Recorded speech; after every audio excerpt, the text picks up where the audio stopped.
Lorsqu'on est le prince héritier du pays qui contrôle les deuxièmes réserves de pétrole au monde, on ne peut que satisfaire ses envies de luxe. Le prince saoudien ne lésine pas sur les moyens lorsqu'il s'agit de s'offrir des choses qui correspondent à ses goûts de luxe. Des palais au jet privé, il a tout ce qu'il faut. Jetons un coup d'œil à quelques-uns des objets luxueux que possède le prince Salman. Commençons par ses yachts. Posséder un yacht est presque une évidence pour tout milliardaire, c'est pourquoi il n'est pas surprenant qu'il en ait deux à son nom. Pegasus U8. Le premier est le Pegasus U8. Le Pegasus était considéré comme l'un des plus grands au monde il y a quelques années, et je suis presque sûr que c'est ce qui a amené le prince héritier à s'y intéresser. À l'époque de sa production, le yacht était appelé Princesse Mariana, bien avant qu'il ne devienne la propriété de Mohammed bin Salman, plus connu sous le nom de MBS. Le yacht a été construit en 2002 pour un milliardaire mexicain, Carlos Peralta, et a été acheté par MBS à l'été 2014. Le design intérieur impeccable a été réalisé par la maison de design française Zuretti. L'intérieur a été réalisé si parfaitement que l'on peut en toute confiance appeler le yacht chez soi. Pour l'extérieur, le super yacht a une longueur de 78,6 mètres, une largeur de 14,4 mètres, un tirant d'eau de 4,5 mètres et un volume de 2479 GT. Le yacht a une structure en acier et en aluminium et il est propulsé par deux moteurs Deutz. Grâce à ces moteurs, le yacht peut atteindre une vitesse de pointe de 18 nœuds et une vitesse de croisière de 16 nœuds. Passons maintenant à la meilleure partie du yacht, ses équipements. Il dispose de nombreux équipements qui ne vous feront certainement pas regretter votre maison. Parmi eux, le spa, les grandes piscines pour la détente, un grand cinéma, un pont partiel avec une piste de danse, un barbecue et bien sûr des bars. Il y a même une salle de jeu pour les enfants. Ce n'est pas tout, il dispose également d'un piano, d'un salon de beauté, de lumière, d'un club de plage, d'une salle de sport, d'un jacuzzi sur le pont, du Wi-Fi et, bien sûr, de l'air conditionné. Le super yacht dispose également d'une aire d'atterrissage pour hélicoptère qui peut être convertie en terrain de golf. Ce yacht a tout pour plaire. Il peut accueillir confortablement 12 personnes dans ses 6 suites. Sur les 6 suites du yacht, 2 sont des cabines VIP. Il y a également 2 cabines doubles, une cabine de maître et une cabine à lit jumeau. Il peut également accueillir 26 membres d'équipage qui s'occuperont des invités à bord. Le Pegasus 8 n'est pas en reste en termes d'annexes et de jouets.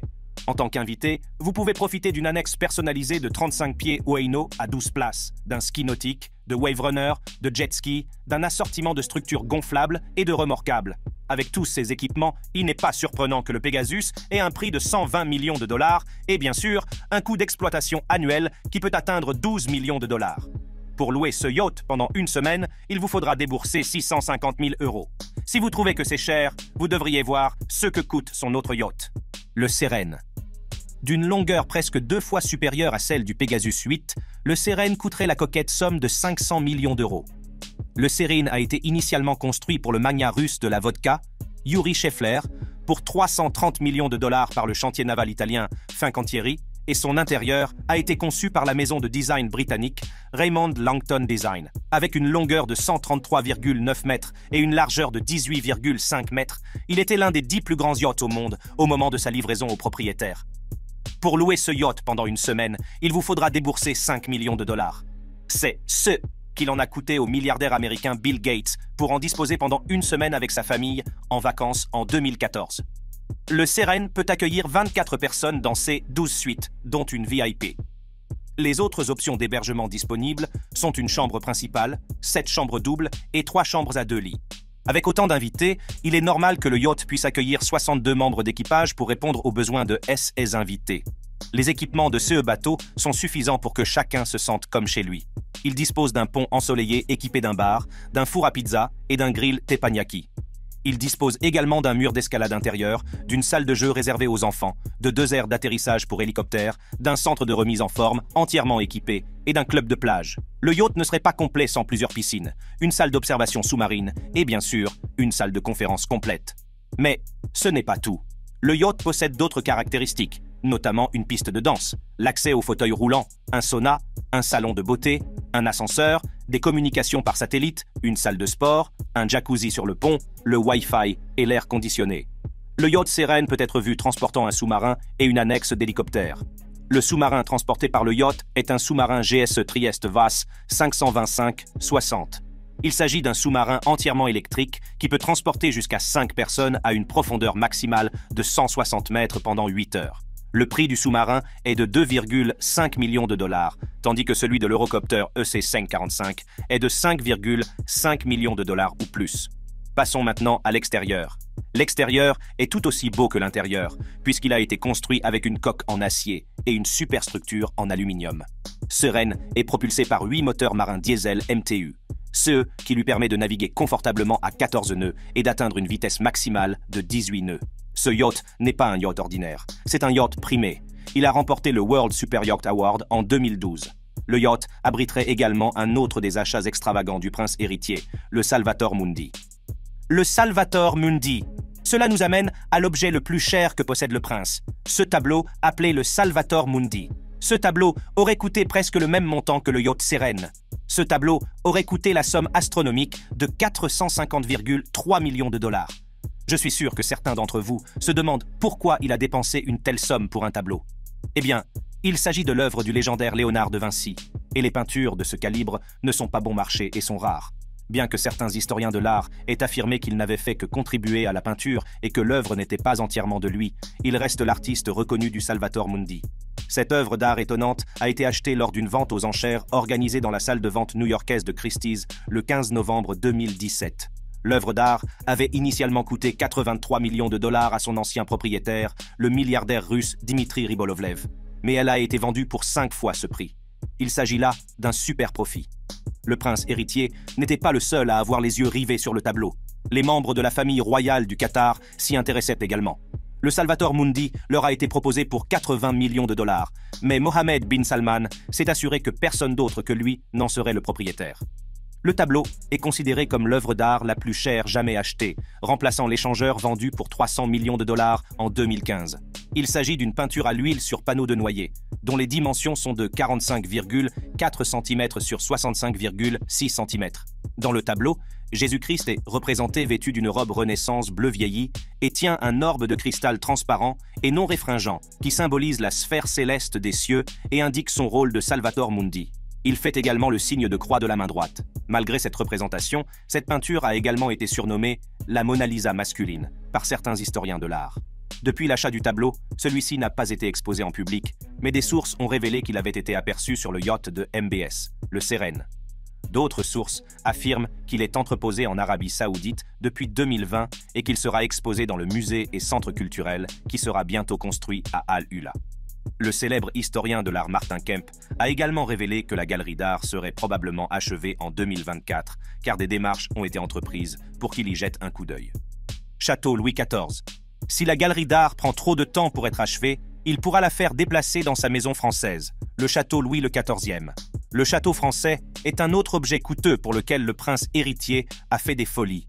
La maison était vendue 301 millions de dollars lors de son achat en 2015. Le point commun entre cet achat et le Salvator Mundi est qu'ils ont battu des records mondiaux avec leur prix. Cette maison a établi un record mondial pour une maison résidentielle lorsqu'elle a été achetée. Peut-être que le prince héritier a un penchant pour les records. Le manoir a été construit entre 2008 et 2011, ce qui est suffisant pour faire de cette maison un chef-d'œuvre. La propriété, entourée de douves, est située sur un site fortifié de 23 hectares entre Versailles et Marly-le-Roi, à une surface construite de 7000 m², dont 5000 m² sont des espaces de vie. Cette maison aurait été construite en hommage à Louis XIV de France, le roi soleil de France, par Emad Khashoggi, qui a participé à la rénovation de bâtiments historiques en France. Il a fallu 200 ouvriers, 13 types de marbre et 15 000 feuilles d'or pour réaliser ce chef-d'œuvre architectural. La maison présente des peintures décoratives exquises et une taille de pierre très élégante.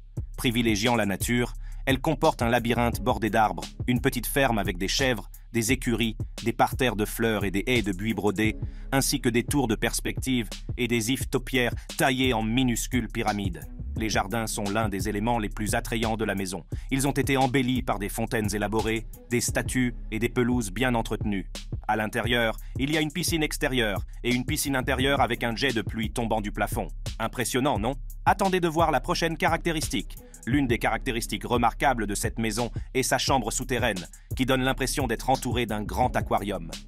C'est probablement ma partie préférée de la maison, et je suis sûr que la célèbre star de télé-réalité, Kim Kardashian, qui a visité l'endroit, l'aime autant que moi. Les intérieurs sont somptueusement aménagés avec des meubles raffinés, des finitions coûteuses et des équipements de pointe. On y trouve notamment une bibliothèque, une cave à vin pouvant contenir jusqu'à 3000 bouteilles de vin et un théâtre pouvant accueillir 20 personnes. Le manoir comprendrait 10 chambres à coucher, 2 salles de bal et d'autres éléments fascinants. Le palais Al-Yamama. Si vous pensez que le château Louis XIV est grandiose, vous devriez voir le palais d'Al-Yamama. Le palais Al-Yamama est la résidence officielle du prince héritier et se trouve à Riyad. C'est là que sont reçus les invités importants et que le prince héritier exerce ses fonctions officielles.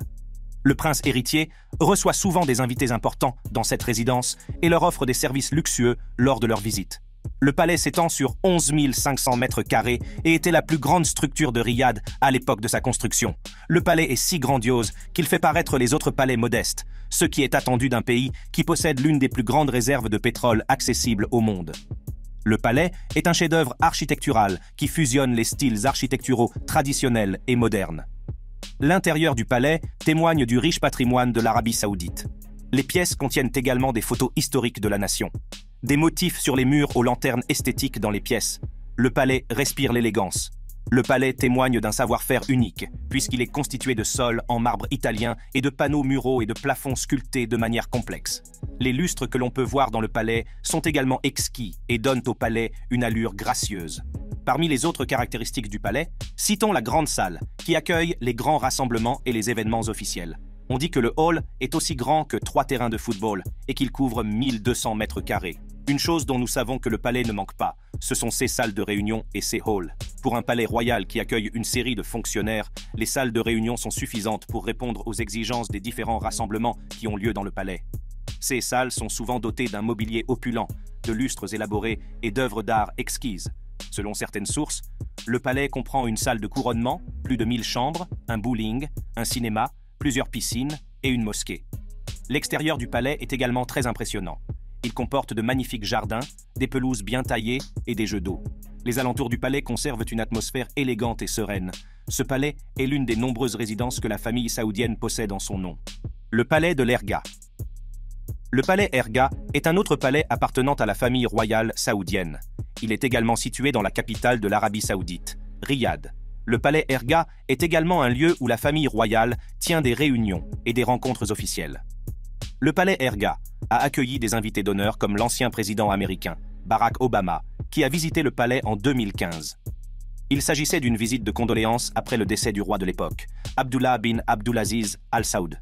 La visite a permis aux gens de voir de plus près l'intérieur du bâtiment, car le palais Erga donne la priorité à la sécurité et n'est pas ouvert aux gens du peuple. Le président a été reçu en grande pompe, car les membres de la famille royale ne gèrent pas leurs dépenses lorsqu'il s'agit de recevoir leurs invités. Le palais dispose d'un mobilier haut de gamme, comme en témoignent les portes et les meubles du palais. Même le distributeur de mouchoirs en papier que l'on voit sur cette photo n'est pas ordinaire. Il est en or. Des sources ont également confirmé que la famille royale n'a pas lésiné sur les moyens pour nourrir ses estimés invités. Les repas qui leur ont été servis comprenaient du homard, de l'agneau, du riz orné de pierres précieuses et d'autres mets délicats. Le mobilier, comme les chaises qui se trouvaient également dans le palais, était, dit-on, fait d'or. Je commence à penser que la famille est obsédée par l'or à ce stade. Les poubelles présentes dans le palais seraient en argent. Le choix de l'argent est intéressant pour une fois. Outre les finitions de haute qualité, le palais est également orné de magnifiques œuvres d'art qui lui confèrent une touche haut de gamme. Il n'est pas surprenant que la famille ait tout mis en œuvre pour embellir le palais d'Erga. Le palais Erga est principalement utilisé pour des événements gouvernementaux, des réceptions d'État et des festivals culturels.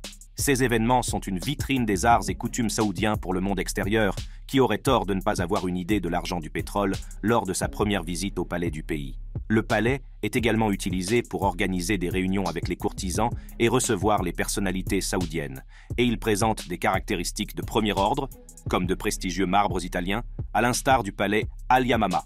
Des tapis au sol qui évoquent le luxe au lustre sur le toit élevé, ce palais est l'exemple même d'un ameublement de qualité. Nous avons vu ces maisons luxueuses et ces yachts haut de gamme. Je suis sûr que vous vous demandez ce qu'il peut bien posséder d'autre. Eh bien, il y a son jet privé. Je suis sûr que vous ne vous attendiez pas à ce qu'il vole comme un roturier. Boeing 747 BBJ.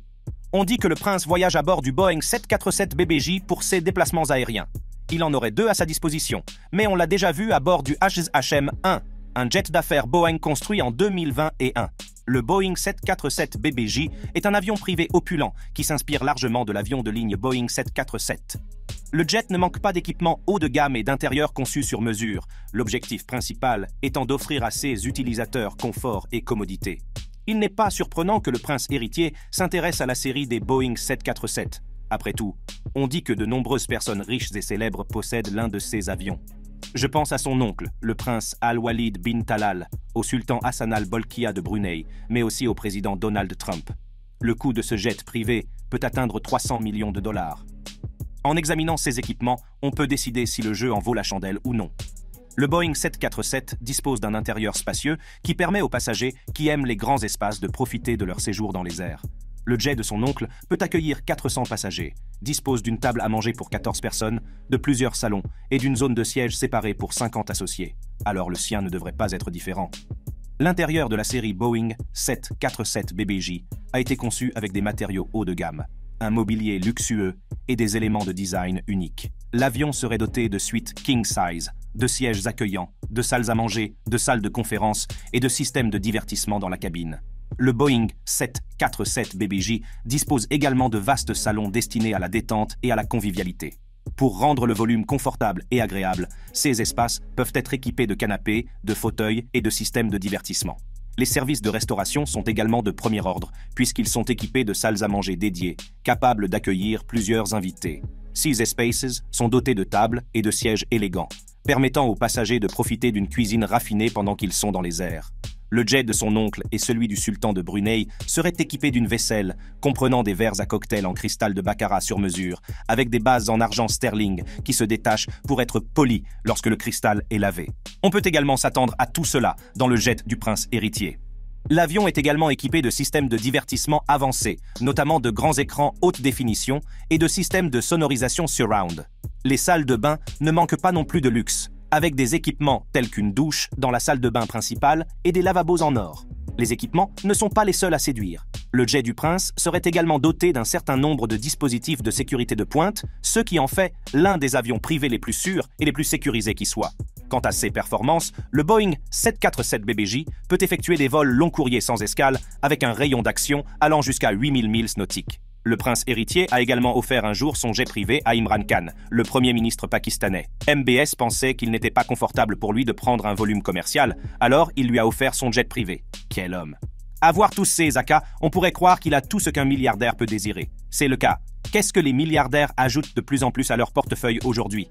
Un club de football. Oui, il l'a fait en 2021. Newcastle United Football Club. Newcastle United est un club de football qui évolue en Premier League, le plus haut niveau du championnat anglais. Le club de football professionnel anglais est basé à Newcastle et évolue aux côtés de 19 autres clubs de football anglais.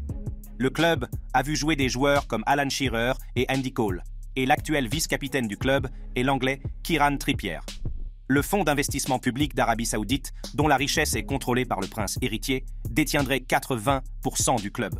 Le club appartenait auparavant à Mike Ashley, qui l'a mis en vente en 2009 au prix de 100 millions de livres. Il l'a ensuite retiré du marché en août et l'a remis en vente en octobre 2017.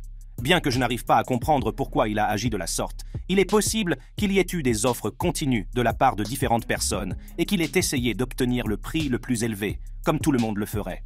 Le fonds d'investissement public et d'autres organismes ont été liés au club pour la première fois en 2020. Et bien que certains fans s'en réjouissent, ce lien a suscité de nombreuses critiques en Angleterre. C'est eux qui a allongé la durée de l'opération. L'Arabie Saoudite a donc retiré son intérêt pour le club de football, mais un an plus tard, l'accord a été conclu. Le 7 octobre 2021, l'Arabie Saoudite a annoncé qu'elle avait acquis le club après une intervention présumée de Boris Johnson. Les supporters se réjouissent de la prise de contrôle par l'Arabie Saoudite, principalement parce qu'avec les fonds de l'Arabie Saoudite, ils pourront obtenir tous les joueurs qu'ils souhaitent. L'argent ne serait pas un problème. Et ils avaient raison, puisque le club a pu dépenser 63 millions de livres pour Alexander Isak. Les 63 millions de livres dépensés pour ce joueur constituent un record pour le club, car il s'agit du montant le plus élevé dépensé par le club pour un joueur. Et ce n'est qu'un début. Vous comprenez maintenant pourquoi ils sont heureux. Le club, qui n'a pas terminé à une position décente depuis plus d'une décennie, a terminé parmi les fours premiers lors de la dernière saison qui vient de s'achever en mai 2023. Le club s'est accroché à la 4e place, ce qui lui a permis de se qualifier pour la Ligue des Champions la saison prochaine. Qui sait? Le club pourrait bien faire partie du top 3 la saison prochaine, puisqu'il a les moyens de s'offrir les joueurs de qualité qu'il souhaite. Bien qu'il y ait encore des gens qui disent que le pays utilise le club de football pour le lavage sportif, la propriété du club est toujours entre les mains du pays. La liste de ses achats de luxe est encore longue, mais le prince héritier a aussi fait quelques achats de bon cœur ou de charité qui ont pu lui coûter cher. Les choses suivantes ne sont pas des propriétés, mais des bonnes actions qui auraient pu lui coûter des millions. Philanthropie et bonne cause. Le prince héritier et son père ont versé à Judez Khan la somme de 40 millions de dollars pour la campagne de souscription caritative en faveur du logement. L'Association nationale pour le développement du logement supervise Judez Khan. Le projet vise à soutenir et à aider les familles nécessiteuses dans le secteur du logement. La campagne vise à fournir des logements aux familles nécessiteuses. La part du prince héritier s'élève à 13 millions de dollars et celle de son père à 27 millions de dollars. MBS et son père ont également donné à la Plateforme nationale pour le travail caritatif, ou ESSAN, une somme combinée de 18 600 000 dollars en avril 2023. Alors qu'il lançait la troisième itération de la campagne nationale pour les œuvres caritatives à travers ESSAN, le roi Salman et le prince héritier ont chacun fait un don de 10 600 000 dollars et de 8 millions de dollars, respectivement, selon l'agence de presse saoudienne, également connue sous le nom de SPA. Mohammed bin Salman montre également son soutien régulier aux réfugiés en leur apportant une aide humanitaire et une aide au développement. Il est également propriétaire de MISC, la fondation Mohammed bin Salman, qui a été fondée en 2011 dans le but de découvrir, de développer et d'autonomiser la jeunesse saoudienne pour qu'elle devienne un participant actif de l'économie future. La fondation a signé un partenariat avec 500 startups pour promouvoir l'entrepreneuriat. La fondation ne se limite pas à l'entrepreneuriat. Elle a également acquis 96% des parts de la société japonaise de jeux vidéo SNK. En outre, la fondation MISC a été l'un des principaux partenaires du 9e Forum des jeunes de l'UNESCO, qui s'est tenu à Paris en 2015. Le prince n'était pas le seul à investir dans cette fondation. Les Gates étaient également partenaires de la fondation, jusqu'à ce qu'ils décident de couper les ponts avec la fondation en novembre 2018. Avant la fin du partenariat, la fondation Gates s'était engagée à verser 5 millions de dollars au MISC Grant Challenges, mais il n'est pas certain qu'elle l'ait fait avant de se retirer. Le prince est également impliqué dans le Prince Salman Charity Housing Trust, PSCHT, afin de trouver le moyen le plus efficace et le plus rentable de réduire, voire d'éradiquer complètement, la pauvreté en Arabie Saoudite. Un comité d'universitaires, de sociologues et de décideurs a créé le Prince Salman Charity Housing Trust en 1997. Le projet vient en aide aux ressortissants saoudiens résidant depuis au moins 3 ans à Riyad, disposant d'un revenu mensuel inférieur à 800 dollars américains et n'ayant pas accumulé de richesse. La priorité est donnée aux personnes jugées les plus nécessiteuses et les principaux bénéficiaires sont souvent des toxicomanes, des personnes âgées, des sans-abri, des orphelins, des personnes handicapées et des ménages à faible revenu. Grâce à ce fonds, 3 communautés différentes ont déjà vu la construction de 325 maisons et 336 autres sont actuellement en cours. Les maisons seraient plus petites que la maison saoudienne typique, qui fait 450 mètres carrés, mais elles sont tout de même beaucoup plus grandes que la taille moyenne de la résidence précédente des habitants, qui était de 75 mètres carrés. Il n'est pas surprenant que le prince héritier s'intéresse à la charité. Il a dû apprendre cela de son père. Ce dernier avait déjà loué des jets privés pour transporter les pèlerins du Qatar lors du Hajj, car la crise du Golfe posait des problèmes de déplacement pour certains d'entre eux. Le prince héritier Mohammed bin Salman. Nous avons vu comment le prince héritier dépense son argent. Il n'est que juste d'en savoir un peu plus sur ce grand dépensier et sur la manière dont il gagne son argent. Le prince héritier est l'enfant de la 3e épouse du roi Salman, Fada bint Falah al-Itlain. Il est le 7e fils du roi Salman et le premier de sa mère. Il est marié à sa cousine germaine, Sarah bint Mashour, et leur union a donné naissance à 5 enfants. Il a été nommé prince héritier adjoint et ministre de la Défense en 2015, mais son rôle a changé 2 ans plus tard après que son oncle a été démis de ses fonctions de prince héritier. Il est devenu prince héritier en 2017 et occupe le poste de premier ministre du pays. Auparavant, il travaillait comme assistant personnel de son père, après avoir acquis de l'expérience dans le secteur privé. Il a obtenu un diplôme de droit à l'université du roi Saoud et s'est lancé dans la politique, à la suite de son père. Le prince héritier est issu d'une famille dont la valeur nette cumulée dépasse 1000 milliards de dollars. Bien que cette richesse soit répartie entre des milliers de personnes, la part du prince s'élevait à 3 milliards de dollars en 2018. Sa valeur nette aurait augmenté au fil du temps. En tant que prince héritier, Mohamed a pris des mesures visant à améliorer la réputation de son gouvernement. Les règlements limitant l'autorité de la police religieuse et faisant progresser les droits des femmes, comme la levée de l'interdiction faite aux femmes de conduire en 2018 et l'affaiblissement du système de tutelle masculine en 2019, en font partie. Parmi les autres avancées culturelles réalisées sous son règne, citons les premiers spectacles publics saoudiens donnés par une chanteuse, l'ouverture du premier stade saoudien aux femmes, l'augmentation du nombre de femmes qui travaillent et l'ouverture de la nation aux touristes étrangers grâce à la mise en place d'un système de visa électronique qui permet de demander et de recevoir des visas étrangers en ligne. Mohamed se lance aussi parfois dans l'investissement. En décembre 2020, il a investi de l'argent dans Take-Two Interactive, Electronic Arts et Activision Blizzard par l'intermédiaire du fonds souverain d'Arabie Saoudite. Activision Blizzard, Electronic Arts et Take-Two Interactive ont reçu respectivement 14 900 000, 7 400 000 et 3 900 000 actions du total des investissements. Son intérêt pour ce domaine provient de l'intérêt qu'il a porté aux jeux vidéo durant son enfance. Outre ses affaires personnelles, il offre également des cadeaux coûteux d'une grande valeur. Le prince héritier a offert à la duchesse de Sussex, Meghan Markle, des boucles d'oreilles en diamant d'une valeur de 500 000 livres comme cadeau de mariage. La duchesse a été aperçue avec ces boucles d'oreilles lors de la fête du 70e anniversaire du roi Charles au palais de Kensington. Le jeune homme de 37 ans a été classé numéro 8 sur la liste Forbes des personnes les plus puissantes du monde en 2018 et il a également été nommé Game Changer en 2017. Après avoir vu certains des achats extravagants du prince, lequel d'entre eux est votre préféré? Je parie que vous avez apprécié cette vidéo. Il y en a d'autres, il vous suffit de cliquer sur l'une des cartes à l'écran pour profiter de vidéos premium et divertissantes.